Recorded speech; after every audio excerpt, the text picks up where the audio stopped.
تاریخ گواہ ہے کہ ماہ جولائی تحریک آزادی جموں و کشمیر میں انتہائی اہمیت کا حامل ہے۔ اسی ماہ کی 13 تاریخ کو 1931 میں 22 سے زائد فرزندان توحید تکمیل اذان کے دوران سری نگر سینٹرل جیل کے احاطے میں جام شہادت نوش کر گئے تھے۔ تب سے شہادتوں کا یہ سلسلہ جاری ہے۔ بہادر کشمیری عوام اپنا گرم لہو بہا کر تحریک آزادی کشمیر کے مشن کو آگے بڑھائے جا رہے ہیں۔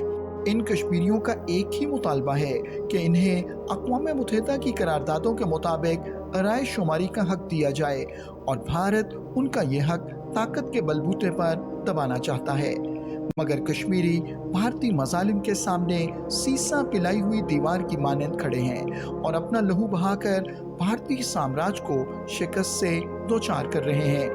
کشمیری عوام کو اس بات کا بخوبی علم ہے کہ اپنی آزادی کے لیے جدوجہد کرنے والے لوگ آخرکار کامیاب اور سرخرو ہوتے ہیں۔ یہی وجہ ہے کہ قیام پاکستان سے ہی کشمیری تکمیل پاکستان کی جنگ لڑ رہے ہیں اور بھارتی قابض افواج کے خلاف برسر پیکار ہیں۔ انہیں یقین ہے کہ ایک نہ ایک دن وہ کامیاب ہو کر رہیں گے۔ پاکستان کشمیری عوام کو ان کا حق رائے دہی دلوانے کے لیے سفارتی اور سیاسی سطح پر کوششیں کر رہا ہے۔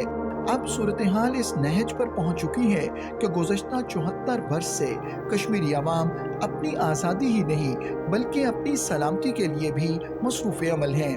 یوں تو نئی دہلی میں براجمان ہونے والے ہر بھارتی حکمران نے مقبوضہ جموں و کشمیر پر ظلم و ستم کو اپنا وتیرہ اور چلن بنائے رکھا، لیکن موجودہ وزیر اعظم نریندر مودی نے انتہا پسندی اور خاص طور پر مسلمانوں کے خلاف نفرت کے جذبات کو ابھارنے کے ماضی کے تمام ریکارڈ توڑ دیے ہیں۔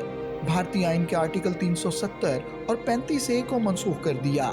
اس کا بنیادی مقصد اس کے سوا کچھ نہیں ہے کہ ایسی صورتحال میں کشمیر کو دنیا کے سامنے نہ صرف بھارت کا مستقل حصہ بنا کر پیش کیا جائے بلکہ غیر کشمیری افراد کو بھارت کے دیگر علاقوں سے لا کر کشمیر میں آباد کر دیا جائے۔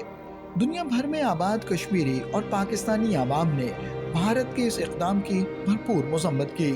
وہ عالمی ضمیر کو بیدار کرنے اور انسانی حقوق کی دعوے دار تنظیموں اور شخصیات کی توجہ ان مظالم کی طرف دلانے کی پرامن کوشش کرتے رہے ہیں جن سے مقبوضہ کشمیر کے عوام نبردازواں ہیں۔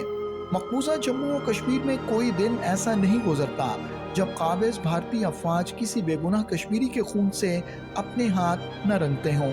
یہ بات بھی قابل ذکر ہے کہ ظلم و ستم کے اس باب میں خواتین کی بے حرمتی کی جاتی ہے، نوجوانوں کو ماورائے عدالت کارروائیوں میں شہید کر دیا جاتا ہے، حتیٰ کہ نوعمر بچوں کو بھی ایسے ہی ظلم کا نشانہ بنایا جاتا ہے۔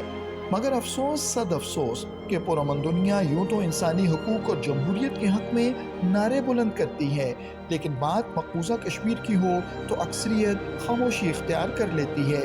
ایسٹ تیمور اور ڈارفر کے عوام کا مسئلہ سامنے آتا ہے تو اقوام متحدہ اپنا اثر و رسوخ استعمال کر کے وہاں کے عوام کو ان کی مرضی کے مطابق مستقبل کا فیصلہ کرنے کی اجازت دلوانے میں کامیاب ہو جاتا ہے، مگر کشمیری برسا برس سے اقوام متحدہ کی قراردادوں پر عمل درآمد کے منتظر ہیں۔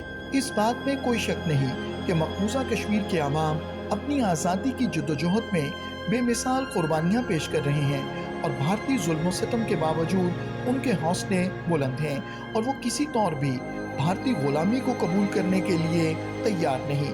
انہیں کامل یقین ہے کہ ایک نہ ایک دن شہدائے کشمیر کا خون ضرور رنگ لائے گا۔